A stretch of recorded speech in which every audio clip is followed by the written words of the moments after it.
Thank you for joining us on Everyday Board Games. This is the podcast with Daniel Daniel. and today we are going to be talking about another top 8 debate.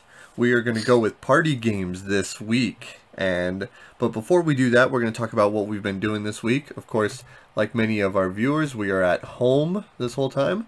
And yeah, not much gaming can be done, but now we're finding new ways to do it. How have you been playing games lately? A lot of times we've been playing over, as we're talking right now, over the internet. We get together with a couple friend of ours that we used to hang out with all the time, but before quarantine. And been playing, last week we actually started playing, or last night we started playing House of Danger. The Choose Your Own Adventure card game. I talked about it last week. I wanted to try how it went. Went pretty well. You just need to have someone who's reading everything, be a strong reader. That's all it is. And you're running the game, basically. If you own the copy, you only need one copy. All the other person need is really a D6 to do their checks. Yep. And so that's what we're doing. They had their D6. We have the copy of the game. Me and my wife read the cards through and the clues and stuff like that. We got through 2 chapters, and it was actually really fun. It was a quick hour, honestly, and I enjoyed the mess out of it. And I'm finally past chapter 1. Finally past chapter 1. Yeah, absolutely. Yeah, I noticed one of the interesting things about that. The check, it's always like a minimum of 3. A 1 is a guaranteed fail. Yeah. And then, but as the danger meter rises, the checks get harder and harder. So it's always the same. Regardless of what check, it's always at least a certain level of difficulty, unless it gets so high that it's just like, all right, we're going to penalize you with the psychic meter, but then it drops down to 3. What do you think of that check system? And what I liked about it too is that, yeah, it's always got to be a 3 basically, because that's where you start. But as you're going through the story and getting items and clues and stuff like that, it helps you with different checks. You have stuff that helps you with your physical checks. I haven't seen anything of like perception and stuff like that, but I'm assuming there's cards in there that help you with all the other checks. So that's what I like about it too. So awesome. And we're joined by True Mechadon. I think I know who that is. How's it going? I know who that is. Yeah, we know who that is. Of course we do. By all means, join us in on some of the discussion as we get there. Yeah, no, I was really impressed with the House of Danger, and you finished chapter 2, or are you just past chapter 1? We just finished chapter 2. We stopped off. We still got 3 more chapters, I think. Yeah. So I'm gonna avoid spoilers, of course, but yeah, the other 3 chapters, it gets pretty good. Yeah, it's a very simple system, but it actually works really well. I like the check system a lot. All I gotta say is that it's a very strange house. It is a very strange house, absolutely. Yeah, I just bought the second one. I want to play that with my son. I'm probably going to start that on Monday, so we can do a chapter every day and finish on Friday. So that'd be cool. Yeah, no, it's cool. And then what I like about it too is just the random deaths that you get in the game is just hilarious. If you go like the wrong way, and it's hilarious. It's funny. Yeah, it's quite great. Yeah, awesome. Yeah, I've been playing some co-op games. I've been playing a lot of The Shining. We got that. But I just got in the mail Santa Monica from AEG. And I also got the Emergence of Shy Pluto. Oh, right, I stopped at chapter 2. Yeah, that's where I first stopped. I played it with the wife, and we stopped after chapter 1 and hadn't played it for a year because I bought it when it was pretty much brand new. Yeah, same with us. We got it, or I got it for my wife that Christmas. We played chapter 1 and haven't played it since. And it's like, well, now's the perfect time because we're kind of cooped up at home. Yeah, exactly. Is your wife playing it again this time around? Yes, she is. Yeah, cool, awesome. Yeah, no, you need to finish it. It gets really ridiculous at the end, as you would imagine, of course. Yeah. How was The Shining? The Shining was actually really cool. So it's a very simple cooperative game. So that's going to be our topic before we get into the debate, of course, co-op games. But The Shining, it works really simple. Basically, you have a range of cards that are in front of you. So every player starts each round or each month with 2 Shining cards. And they'll tell you anywhere from like a range like 2 to 4 or 3 to 5, 1 to 5, something like that. And that means that the front of the card has a Shining value of somewhere in that range. So if it's a 2 to 5, it's going to be either 2, 3, 4, or 5. What you need to do is you need to get weapons and items and whiskey to try and match that number or Because you exceed know it. it makes Johnny a dull boy. It does exactly. And so the whiskey works really smart. If you have 1, it's worth 1 point. If you have 2, it's 4 points. 3, it's 9 points. So it's squared by the number you have. So you can pass most checks by having 3 whiskey. But the thing is, that's 3 items that everybody else doesn't have. And weapons are actually a higher value. They're anywhere from 2 to 5 or 2 to 4, depending on if you have an axe or a baseball bat. But if at the end of the round, if one or more players do not have enough tokens required to pass their shining test at the end of the round, they go crazy and attack the other players. And and the more weapons you have, the more likely they're going to do damage on you. So Oh man. it's automatically you roll a white die, and that has like some, or a black die which has some blood splatters on it. The Oh. white die has different kinds of weapons on it, so if you roll a weapon, it's another point of damage. And if you've run out of tokens, the game's not over, but it adds another damage on top of it guaranteed. Oh And man, that game sounds crazy. I it would play it. it's not bad. And what ends up happening is, so there's another location. It's a long board, and there's about 8 locations. Okay. The bottom right location is the hedge maze, and only players that are in the hedge maze can be attacked by other players in the hedge maze. Meaning, if what one of the strategies that we figured out pretty quick is that if I knew I was going to go crazy because I had like 2 3 to 5s, and I was just not getting enough weapons because there's not enough tokens to go around, which is also kind of the timer of the game, by the way. If you run out of tokens, it starts going crazy. And almost both the times we played it, we ran out of tokens before the last month. And if you know you're going to go crazy, you can just be like, all right, everybody else, you get weapons. I'm going to go hide in the hedge maze because I can't leave it when I go crazy. And then and then there'd be like some bad effects and events that happen at the beginning of the game, like have one player draw an extra shining card, or like certain rooms aren't accessible, or like remove tokens from different areas, like different things like this. So That's of course, crazy. yeah, you would martyr yourself. You'd say, all right, well, if I'm gonna leave, or if I'm gonna go crazy, send me that extra shining card. I might as well go hide in the hedge maze and just like flip out, while you're drinking and you're being the the drunkard over here, and then So and is passing the that checks. that's a Prospero Hall, right? It is a Prospero Hall. Yeah. That explains a lot why I really want to try it. I think I've played pretty much most Prospero Hall games, especially the ones that you can get like at Target and the ones that are like Hmm. licensed, Yeah. and I've enjoyed every single one of them. So Yeah. I've heard it's similar to It. I need to read how It works, but this also has a variant where it's one player versus everybody else, and you have a secret role. But from all the oh, okay, reviews, I haven't played it that way yet, but I've heard a lot of the reviews say it doesn't work. So okay. I'll give it a shot. Maybe with a higher player count that might work. But Once quarantine's over, basically, is what you're saying. yeah, oh, the game's hard enough as it is. So, what other co-op All games have right. you been playing lately? Yeah, so that's a nice segue into our next topic of co-ops and what you Hmm. would recommend, especially since a lot of us are stuck at home with family, Right. stuck at home with the spouse. Most of us, not all of us. But games that you can play with them and co-ops just seem like a Yep. nice thing, especially since it doesn't lead to arguments if someone wins or someone loses because you all do Right. it together. Yeah. Exactly. So, um, my co-op choice is up there, Horrified, another Prospero Hall game. I know we've talked about it a couple times, but that's one of my favorite themes. First off, you don't really see a lot of Universal Monsters board games and be good. Right. And this one, I equate it to it plays like Pandemic in a sense, where you have so many actions that you can do. You draw cards for bad things to happen, but you also get good cards that can help you out depending on what you do. So I like, to me, that's a much easier game to play with families because it's campy. It's a very campy game because that's how the Universal Monster movies were. Yep. Probably frightful back then, but everybody sees them as campy now. And so it's very tongue in cheek and very enjoyable.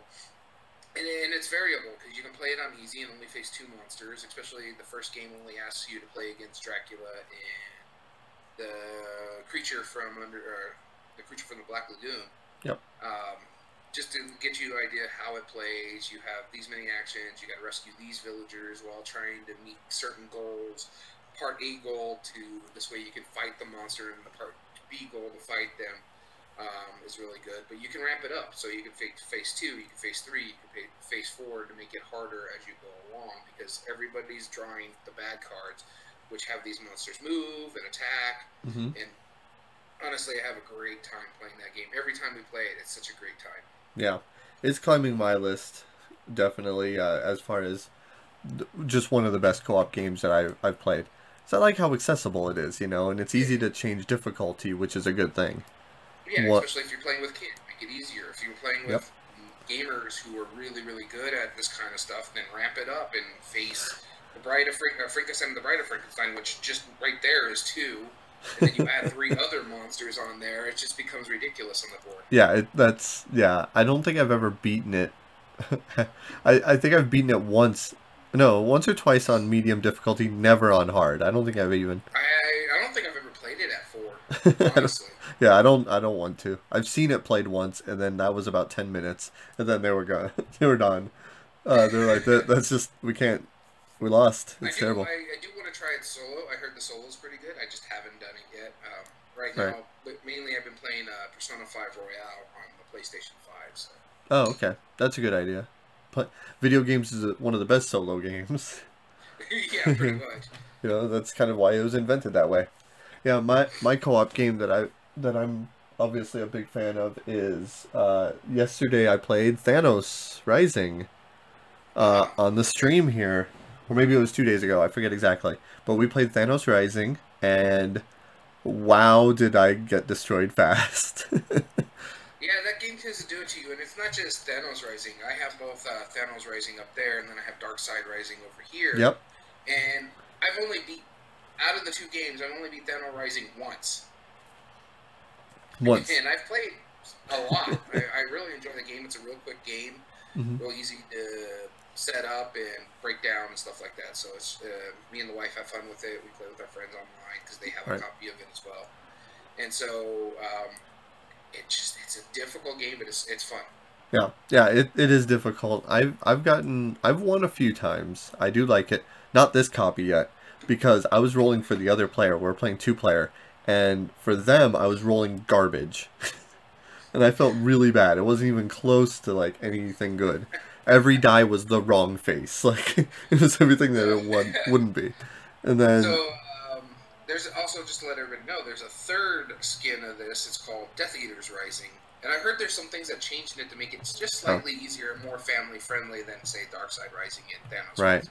I wonder what the next one's going to be, like Homer Rising, something like that. I don't know. Mr. Burns Rising. Mr. Burns Rising.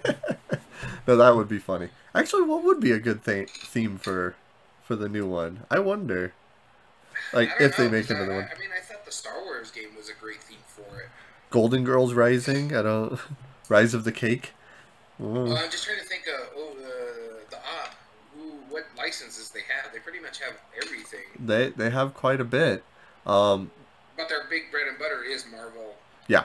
Star Wars and Harry Potter. Those are the 3 that they're doing. They have Disney, though. Well, yeah, because they got the Star Wars. Yeah. I guess you can do like Maleficent Rising or something like that, kind of like what they did with Villainous. Yeah. I wonder. That would be interesting. I would like to try that, like, against various villains of the Disney World or whatever. That'd be cool. It'd probably be Maleficent. That would probably be the big one. Yeah, and then my other co-op pick is one it's an older game, simple. If you like Yahtzee, I say dig into this one, and that's Elder Signs.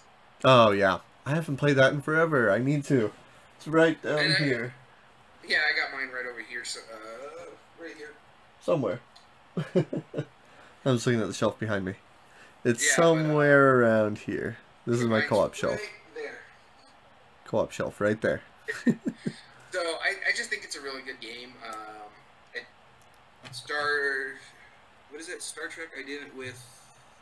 You didn't. Can you repeat that? Yeah, he's probably talking Star Trek Panic, maybe. Okay. Yeah. But like with We'll Elder see. Signs, I think it's a really easy co-op. Well, not easy. It's a hard game. You're going to Yeah. different locations. You're trying to meet certain aspects of it. Monsters pop out, stuff like that. But it's for an Arkham horror game. It's very simple. You roll some dice. You match some signs.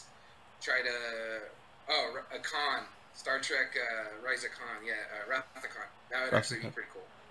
Oh, that would. Con in the middle? Yeah. What? That would be so good. Oh, what? Brilliant idea. No, I love that. I I actually would like that. I would buy that in a heartbeat. I would trade in my Rising Sun like You in don't a have heartbeat. Rising Sun. Or not Rising Sun. Thanos Thanos Rising. Rising. Yeah, wherever it is. Oh, I lost where it is. It's somewhere. Oh, it's up there. Yep, I would totally trade that in a heartbeat if there was a Star Trek one. Absolutely, without a doubt. But yeah, no, I agree. That would actually be a really good skin of it too. But back to Elder Signs, it's older, but like I said, it plays simple. So if you like those kind of Yahtzee games and co-op and working together, that's a really good choice, I think. For sure. Yeah, no, that's a wonderful choice. Absolutely. I need to get that to the table because it does legitimately play one player. I played a little one player uh book game. Next one is Rise of something. Uh Rise of Khan. Yeah. Uh I get what he's saying. Rise of Khan, not Wrath of Khan. Yeah, so I played the Little Red Riding Hood, which is a really simple push your luck game where you're trying to race the big bad wolf to find Grandma's cabin before he does. And so he moves one space every turn. You might move some spaces. You push your luck with the number of cards. They're numbered from 0 to 8, and you flip them over. There are some duplicates, and they have some flowers on there. So every flower that's on it, you put a little basket token face down. Huh. The basket tokens will either have a flower on one side, or they'll have a pebble. And so what you have to do when you flip over a number, you have to have that number or fewer cards that you've already dealt. So if I flip over a 4, I have to have 4 or fewer cards that I've already pushed my luck on. If you have a number that's lower, let's say the 4th card or the 5th card I pick is a number 3, well then I add 4 before it and then I bust. Just pick this up from Danny. Okay. Yeah, so and then that's the number of flower petals that you get is how many spaces you move. The pebbles, unfortunately, you don't. And so you know exactly which cards are which. You know how many you're trying to move. And then my favorite part about it is that you have 2 tokens that you're allowed to eat to move 1 extra space. One is like a pie, and it's a tasty pastry, and the other one is a tub of butter. Because I know if I want to move fast, I'm gonna eat a tub of butter. I mean, it's a co-op game for kids, but it works really well. I've always liked push your luck in co-ops. Like right here, Hot Shots does it really well. It has a push your luck dice element. It's kind of push your luck for Elder Sign in a way. It's like push your luck is really what system you picked up, or which card you go to, and then what you roll the dice for. So there's a lot of cool things going for it. But I think we've belabored this enough. Sounds good to me. Let's get on to our top 8 debates. We, once again, as a clarification for how we do this, we go on Board Game Geek. We pick either a category, theme, or mechanism. This week's group that we picked was party games. That's the category that we picked. And we put it in order from Board Game Geek's rankings, from the top 1 down to 0, or down to however many we need, and we pick out the 8 games that Daniel and I have both played. So as long as we both played it, even as few as once, and we have an understanding on how it works, then it's up for debate. So we picked the top 8 of those, which we'll be getting into in a minute. And of course, as always, we have a couple honorable mentions. If there was like a game that's technically in the party category because it has like a high play count, but we don't feel that it's actually a party game, we'll eliminate that from the list. I don't think we came across any of those really. No, not this time. Yeah. But there was a few games that just missed the top 8 that we both played that haven't. Right. We're going to mention. Yep. My first one, of course, is going to be Wits and Wagers. Yep. It's a really easy game. You're basically just gambling. You don't need to know the correct answer. You just need to think which one is closest to the right answer. Yeah. And, who would know that answer? Yeah. Which person do you think would know that answer? And so it's an interesting take on a trivia game, I have to say. Absolutely. So, I really enjoy it. Have had good times playing it, having fun with friends doing it. So, especially since it can hold a lot of people. I think you could play in teams and pairs because I think it only has 7 or 8 colors, I guess you could say. But then you can have like 3 to a team. Yeah. It works incredible. Yeah, exactly. Yeah, you can totally have teams because all it does is help you try and get closer to the number, but that's not a guarantee. These numbers are, or these questions are so abstract that it doesn't matter. So, yeah, that's a really good pick. Wits and Wagers, I have my copy right over there. I combined like the party version, the family version, all of those. Every time I found a copy, I just chunked them together. The family version and the Vegas version right there. Yep. And then up there somewhere behind all the stuff is the playmat. Yeah, I know. I never buy the playmats for games like this. I have an opportunity to buy some really good playmats for a game, but it's a card game that's that big.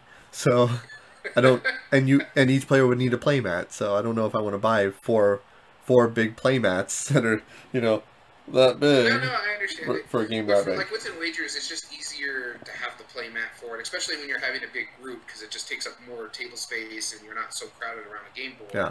And it's better than that little turf thing that they come with. Yeah, for sure. I bet. Yeah, or like the board in some versions or whatever. Yeah. Yeah, that's a good one. My first party game, and this was like this can play almost an infinite number of people, and it's infinitely fun, and it's not so much of a game as it's just a new version of Telephone. It's called Telestrations. And the idea is that you have a little dry erase like notebook, and you get a word. Let's say it's puppy, and you each have a certain amount of time to draw your word. So I'd be drawing a puppy. Yours might be a pyramid, whatever it is. Everybody's doing this all at the same time. Then they close up the book, they pass it to the next player rotationally. The player can't look at the word; they only look at the picture. And then write down what they think that is. So if it's a good drawing, then great, because then they'll know exactly what it is. Oh, but they might say dog, and then so they would close it up. They'd pass it to the next. They'd close it up, pass it to the next player. The next player opens it up, can only look at the word that was written, and then they have to draw it. And you go back and forth between drawing and writing and drawing and guessing and drawing and guessing and drawing and guessing, and you're trying to make it consistent once it gets back to you. If the guess or the drawing is actually what it is, then you got it. And so, but it almost never is because it's so ridiculous. And it's I mean, it sounds like fun. I've never actually played it myself, so yeah, they just came out with like a new version that could play like 8 to 12 people or something. Like, it's just a huge family pack, and it's I don't own it anymore. I used to own it. I might still own it somewhere. I don't know, but I don't have it anymore. It's a nifty little activity, and as long as you're not playing it for an actual game, that's why I wanted to say it as an honorable mention. It's not really a game; it's an activity, but it's a fun activity. Yeah. So my second honorable mention is actually probably one of my favorite party games. It just didn't make the cut. And it might have to do a lot of times how expensive it actually is, unless you know someone that can make it for you. And that's tumbling dice. Uh-huh. Speaking really of somebody who knows how to make a copy, wink, wink. Hold on, real quick.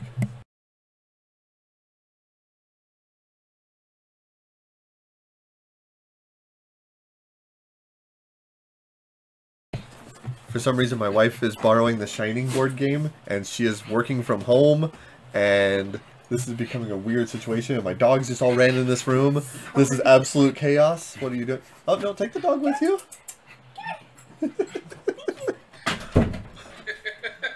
Okay. I don't... Live, people. We are live. I know, that's what happened. We'll do it live. The weird thing is, she had her work headset on.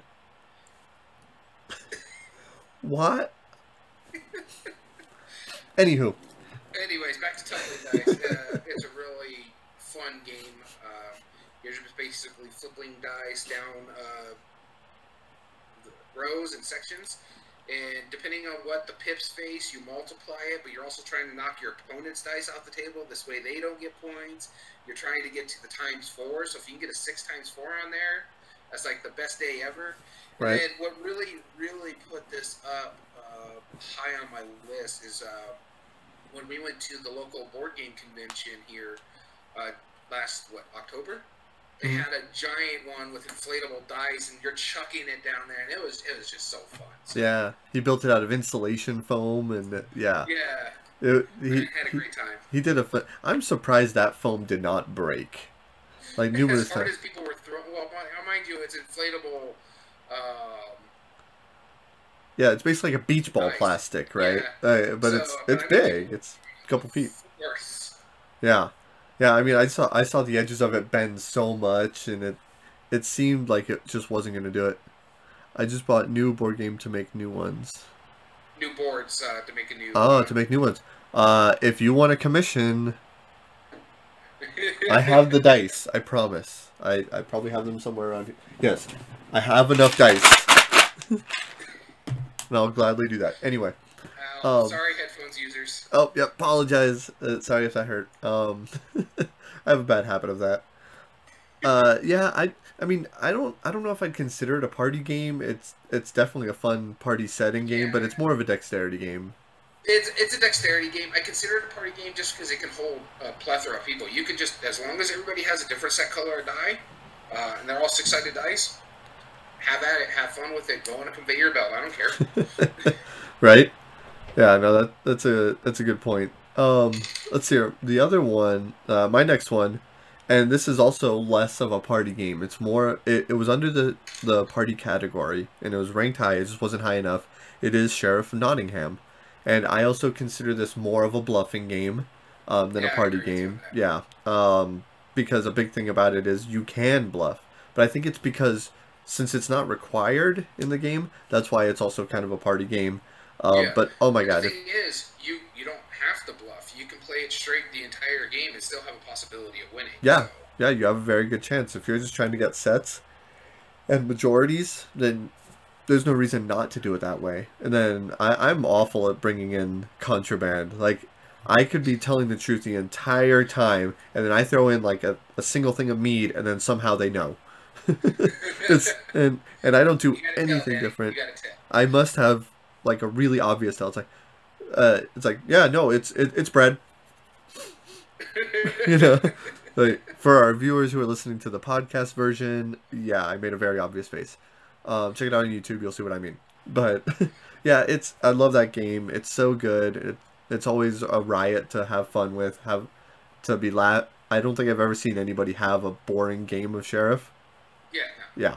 So that's my number 2 honorable mention. And now we're on to our last ones. Yeah, and then just to go back to Sheriff of Nottingham, I'm not a huge bluffing game fan. I'm not really into that sort of thing, and I have no problem playing Sheriff of Nottingham just because you don't have to bluff. You can say, hey, this is cheese. Deal with it. And a lot of times you can do, it's like, I got 3 cheese in here. Here's a coin. Don't worry about it. Yeah.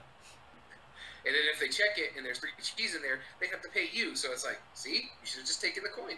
Yeah, you would have had a coin and not the penalty. So shame on you. Yeah, exactly. I love bribing the sheriff to look at other people's bags. I try to make it as complicated as possible.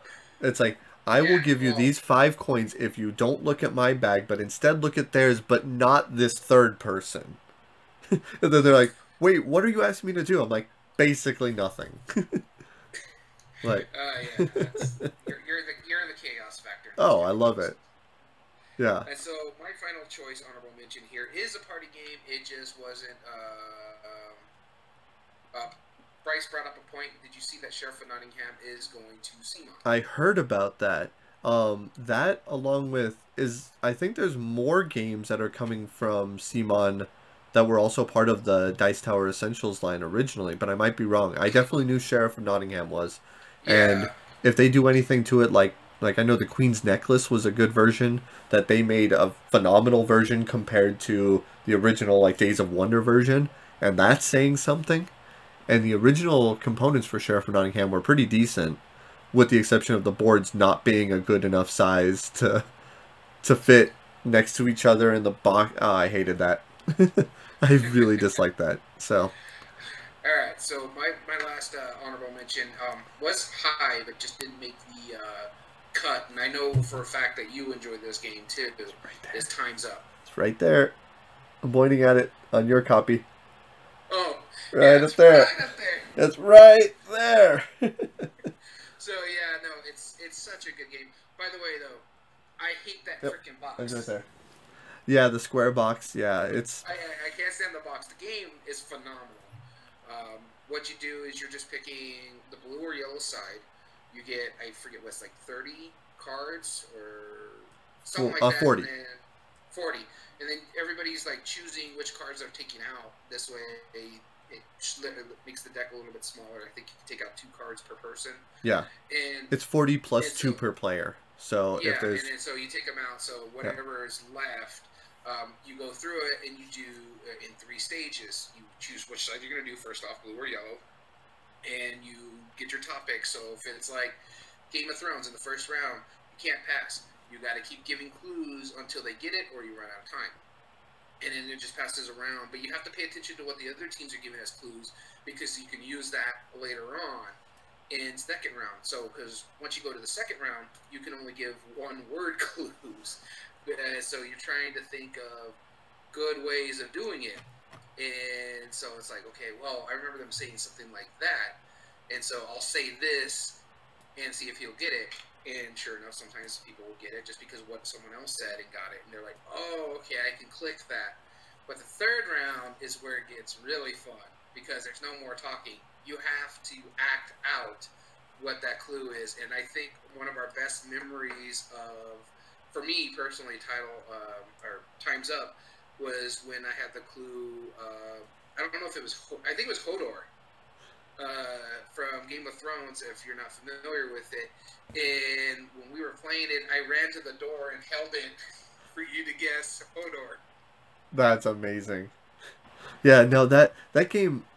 Very few games have given us those moments where you just like to talk about the different times and the stories that are involved with it. One of my favorite stories of Time's Up is when my father-in-law actually started talking out of his butt during the action ones for Ace Ventura, which I would have never expected that, but he did that, and he was just like almost in tears, laughing so hard after that because it was and we got it, we got the clue, and he knew it, and it was oh my god, it was beautiful. Just funny stories like that. Played it one time, and one of our clues was Love Shack. So all of a sudden, I was like, "How do I?" All right, and I just started humping in the air, Oh and no. so one of the other cards that we had was Desperate Housewife. So my partner guessed Desperate Housewife, and I'm like, "Nope." Solid guess, not where I was going. I was like, I forgot that was in there. Right? Oh man. Speaking of games that give like great memories, I'm gonna go to like a mass market game that was popular in the in like Walmart and Target for a while, and it is called Cranium Party Playoff, where Okay. it is a bracket game, kind of like By the what way, we're doing. we didn't rip this off. Yeah, no, we didn't rip it off, but like so you have 4 different categories, and it's kind of like the football different divisions, like NFC, AFC, and what there is people, things, places, and actions, and those are the 4 categories, and each one of them. You draw random tokens of people that are in pop culture. Now, the game is like 15 years old now, so some of them are a little outdated. But you might have Bob Ross, Arnold Schwarzenegger, a mime, and Betty White. as the people. And each round you draw a question about that person, place, thing, or action, and you have to argue your point. But at the very beginning of the game, before any of the brackets go on, then you have to pick who you think is going to win each category, each division, and then who's going to win overall, and then who's going to pick what they think is the winner. So, like, if there's a sports star, I might pick that. Like, Tiger Woods, oh, you know sports, but I could be totally wrong, where you might be going for, like, oh, Leonard Nimoy because you like Star Trek more. Whatever it is, I have to try and guess one other player and what they're going to guess for points. And so, during the game, you're trying to argue your pick for the champion, and you're trying to argue away from what other people think they are. But it's so easy to just like sit back and let other people argue about it. So like, for example, Betty White and a mime. Huh? Sounds a little familiar here. Yeah, Betty White and a mime, who would win in a hot dog eating contest. Like, how would you, like you have like the weirdest arguments. Well, Betty White is older than sliced bread, so she doesn't know what the bun split. But the thing is, mimes, they wouldn't be eating real hot dogs. So, like, which is the winner here? I don't know. So you have the most absurd arguments about it. It's amazing. Mimes are just silent clowns. They're annoying as hell. Silent clowns. I've seen some good ones. Tapeface, amazing mime. He doesn't call himself a mime. He's a performer. But either way, party playoff. He's still a clown. He's annoying. It's one of the best things. Like, because then once people stop, once like their bracket winner is eliminated, they just argue whatever, and they try and be like devil's advocate and try and argue away from the obvious choice. Like, where would you rather go on vacation, Miami or Walmart? It's like, well, let's talk about Walmart for a minute. Let's say why this would be a good. Like, where is the Walmart? Like a Walmart party, let me tell you. Right? Exactly. Have you ever been there when the lights go down and like the power shut off? Oh, it gets scary. Especially during a Black Friday sale. Now that's terrifying. That is true. I've lived it. Right, it's amazing. Ready to get into this? Let's do it. All right.